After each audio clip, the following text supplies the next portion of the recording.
অনেক দিন পর আজকে একটা বড় ভিডিও তৈরি করলাম। আজকের ভিডিওটা একদম সকাল থেকে শুরু করেছি। তো এটা ছিল আমার আজকের daily vlog. Hello everyone, welcome back to my channel. সকলে কেমন আছো? আশা করি তোমরা সকলে খুব ভালো আছো আর আমিও খুব ভালো আছি। আজকে সকালটা শুরু করেছিলাম জল খেয়ে। রোজ দিনই সকালটা খালি পেটে এই জল খেয়ে শুরু করি। ভিডিওটা কন্টিনিউ করতে করতে চলো তোমাদের সাথে কিছু কথা শেয়ার করি। অনেকেই ভাবে যে এই সামান্য ভিডিও করা মানে এটা একটা সামান্য ব্যাপার, সামনে ক্যামেরার সামনে জাস্ট কোমর দোলানো কিংবা টুকটাক কিছু কাজকর্ম দেখিয়ে দেওয়া, বাস তাতেই ভিডিও বানানো হয়ে যায়। কিন্তু তারা জানে না যে এই সামান্য ভিডিওটা বানাতেই কতটা কষ্ট করতে হয়, কতটা মাথাকে কাজে লাগাতে হয়। কোন অ্যাঙ্গেল থেকে ভিডিও নিলে সুন্দর আসবে, কোন অ্যাঙ্গেল থেকে ভিডিও নিলে প্রপার দেখতে লাগবে, এই সমস্ত কিছু কিন্তু মাথা খাটিয়ে বের করতে হয়। আর সেটা যে ধরনেরই কন্টেন্ট হোক না কেন, কমেডি হতে পারে, ডেলি ভ্লগ হতে পারে, মেকআপ হতে পারে, ট্যুর অ্যান্ড ট্রাভেল হতে পারে, যে কোনো কিছুই হতে পারে। তো সেই সমস্ত মানুষদের কাছে আমার একটাই বক্তব্য, যারা এই ধরনের কষ্ট করে ভদ্রভাবে ভিডিও বানাচ্ছে, তো আপনারা তো তাদের ভিডিওটা পুরোটা দেখছেন, দেখার পর একটা ছোট্ট লাইক আর কমেন্ট করে দিলে কি এমন আপনাদের ক্ষতি হয়ে যায়? লাইক বা কমেন্ট করতে তো আর টাকা পয়সা খরচ হয় না। জাস্ট হাতের সামনে মোবাইলটা নিয়ে বসে থাকেন, প্রত্যেকের ভিডিও দেখছেন এবং তারপর স্কিপ করে চলে যাচ্ছেন। একটা লাইক এবং কমেন্ট করলে কিন্তু যে ভিডিওটা বানিয়েছে তারও অনেকটাই মনে আনন্দ আসবে যে হ্যাঁ, এত কষ্ট করে ভিডিও বানানোর পর কেউ তো অন্তত সেটার ভালোবেসেছে। এইদিকে দেখো, আমি তো সকালবেলা উঠে কাজ শুরু করে দিয়েছি। প্রথমে যেহেতু আমি বাড়িতে ছিলাম না, তাই এখন কাজের প্রেশারটা একটু অনেকটাই বেশি ছিল। প্রথমেই আমি আমার রুম এবং পাশের রুম, বারান্দা, তিনতলা সবটা ভালো করে ঝাড়ু দিয়ে দিয়েছি। তারপর এদিকে আমি ঘরটাও মুছে নিচ্ছিলাম। আর একটা আমার ভালো গুণ কিংবা খারাপ গুণ সেটা আমি বলতে পারবো না, মোটামুটি আমার একটা অভ্যেস আছে যে আমি রোজ দিন ঘর ঝাড়ু দিই কিংবা ঘর মুছি। খাটের তলা আর আনলার তলা, ট্যাঙ্কের তলা, মানে যে তলাগুলোতে সাধারণত প্রতিদিন ঢুকে কাজ করা সম্ভব নয়, আমার অভ্যেস রোজ দিন সকাল বিকেল ওই তলাগুলোতে আমি ঝাড়ু মারবো এবং ঘর মোছার সময় ঘরও মুছবো। ওই ওপর কাজ করার স্বভাবটা আমার নেই, আমার ঠিক পছন্দ হয় না। আমি কাজ যেদিন করবো না তো করবো না, কিন্তু যেদিন করব একদম মন দিয়ে পরিষ্কার পরিচ্ছন্ন করে করব। কারণ গোটা ঘর পরিষ্কার কিন্তু খাটের তলা অপরিষ্কার, সেটা দেখতে কেমন লাগে। তো আমার এই জিনিসটা ঠিক পোষায় না, তাই আমার কাজ করতেও অনেকটা টাইম লেগে যায়। ওই মোটামুটি আমার রুম, পাশের রুম, বারান্দা, তিনতলা মিলে মোছামুছি, ঘর ঝাড়ু দেওয়া, এই সমস্ত কিছু করতে প্রায় আমার 1 ঘন্টা মতো সময় লাগে। তারপর এদিকে আমি স্নানটাও সেরে নিয়েছিলাম, আর এদিকে দেখছি ঘড়িতে 8টাও বেজে গেছে। আমি উঠেছিলাম 6টার আগে। এই সমস্ত কাজ করতে করতে স্নান সারতে আমার প্রায় 8টা বেজে গিয়েছিল। তারপর আমি চটজলদি পুজো করতে বসে পড়েছিলাম। এদিকে ফুল সমস্ত কিছু তুলেও নিয়ে এসেছিলাম, আর ঠাকুরের জায়গাটা ভালো করে একটু পরিষ্কারও করে নিয়েছিলাম। ঠাকুরের জায়গাটাও বেশ অপরিষ্কার মনে হয়েছিল, তো তাই জন্য আমি এই ঠাকুরের জায়গাটা আগে ভালো করে পরিষ্কার করেছি। তারপর এদিকে পুজোটাও করে নিয়েছি। আর ঠাকুরের পুজো করতে গেলে কিন্তু আমার এটাতেও টাইম লাগে, কারণ আমি সমস্ত কিছু ভালো করে ঠাকুরগুলোকে মুছি, ঠাকুরের জায়গাগুলোকে মুছি, গুছিয়ে গাছিয়ে ফুল দিয়ে পুজো করি। তো আমার এখানেও অনেকটাই কিন্তু টাইম লেগে যায়।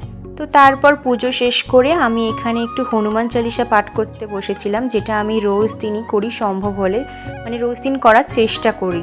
এই হনুমান চালিসা পাঠ করলে কিন্তু অনেকটাই উপকার পাওয়া যায়। আর জানো তো, আমি যেহেতু দোতলায় থাকি, তো 12টা বেজে যাওয়া মানে দোতলাতে আর ওঠাই যায় না, এতটা পরিমাণে গরম থাকে।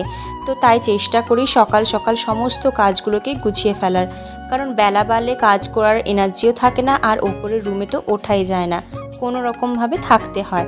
তবুও আমি এই দুপুরের টাইমে নিচের রুমে এসেই ঘুমোই। যারা এই ওপরতলাতে থাকে তারাই একমাত্র এই কষ্টটা বুঝতে পারবে যে কী পরিমাণ ছাদ দিতে গেলে আর কী পরিমাণ এই রুমগুলো গরম হয়ে যায়। তো তারপর পুজো করে আমি একটু চুল শুকাতে চলে এসেছিলাম।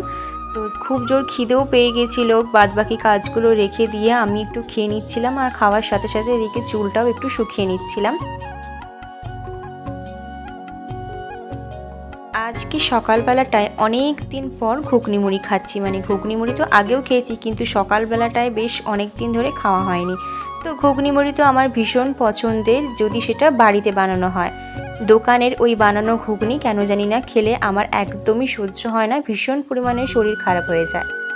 তো যেটা বলছিলাম যে এত কষ্ট করে যে কেউ ভিডিও বানাক না কেন, তোমরা যারা দেখছো সেই ভিডিওটাকে, তাদের কাছে আমার রিকোয়েস্ট অন্তত একটা লাইক আর সুন্দর একটা কমেন্ট করে যেও। সত্যি কথা বলতে তাদের মনেও কিন্তু অনেকটা আনন্দ দেয়।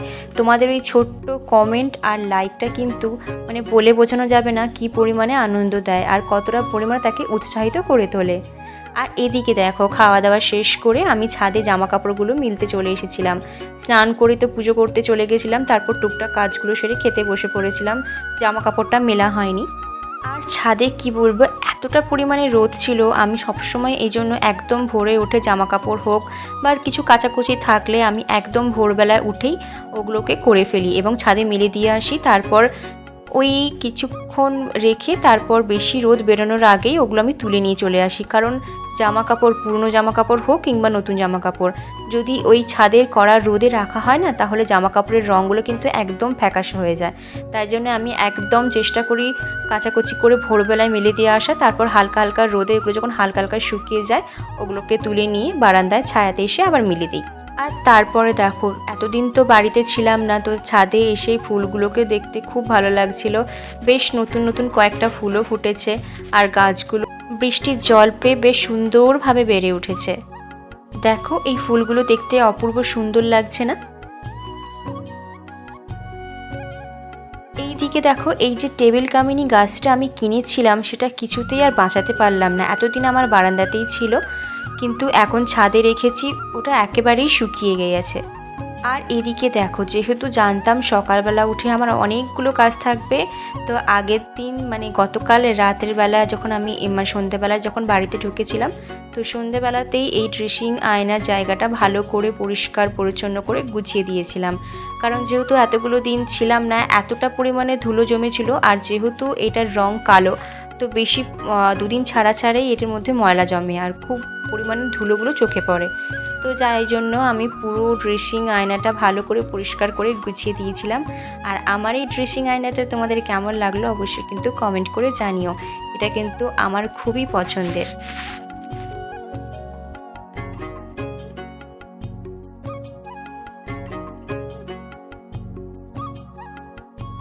আর তারপরে দেখো, এইদিকে আমার পছন্দের গল্পের বই, ড্রয়িং খাতা, আরও কিছু পছন্দের জিনিসগুলো মানে ওই বই খাতাগুলোকেও ভালো করে গুছিয়ে নিয়েছিলাম। আর এই জায়গাতেও যে সমস্ত ধুলো ময়লা জমেছে সেগুলোকেও ভালো করে পরিষ্কার করে নিয়েছিলাম।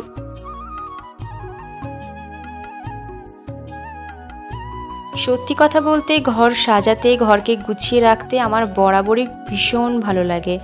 আমি ঘর একদম নোংরা করে ঘরে ওই ধুলো বালি ঝুল এসব থাকবে আমার একেবারেই পছন্দ নয়। তো বরাবরই আমি চেষ্টা করি ঘরকে পরিষ্কার পরিচ্ছন্ন করে গুছিয়ে রাখার। তারপর দেখো, এদিকে অনেক রোদের পর একটু বেলা করে ঝিরঝির করে বৃষ্টিও শুরু হয়েছিল। আর যেহেতু সকাল থেকে আমরা উঠে কাজকর্ম করে ফেলি, তাই জন্য আমাদের 10টার মধ্যে সমস্ত কাজ শেষ হয়ে যায়। আর যদি অনেক বেশি কাজ থাকে তাহলে মোটামুটি 11টা বেজে যায়, না হলে ওই সকাল সকালই আমাদের সমস্ত কাজকর্মগুলো গোছানো হয়ে যায়। আর এদিকে দেখো, আমার বারান্দায় দুটো গাছও লাগানো রয়েছে। ওই টেবিল কামিনীটাও ছিল বারান্দাতে, কিন্তু কিছুতেই আমি আর বাঁচাতে পারলাম না। তো আজকের এই ভিডিওটা এতটাই। তোমাদের কেমন লাগলো অবশ্যই কিন্তু কমেন্ট করে জানাতে ভুলো না। আর তোমরা যদি ভিডিওটা ইউটিউব থেকে দেখো তাহলে চ্যানেলটা সাবস্ক্রাইব করে দিও, ফেসবুক থেকে দেখে থাকলে ফলো করে দিও। টাটা।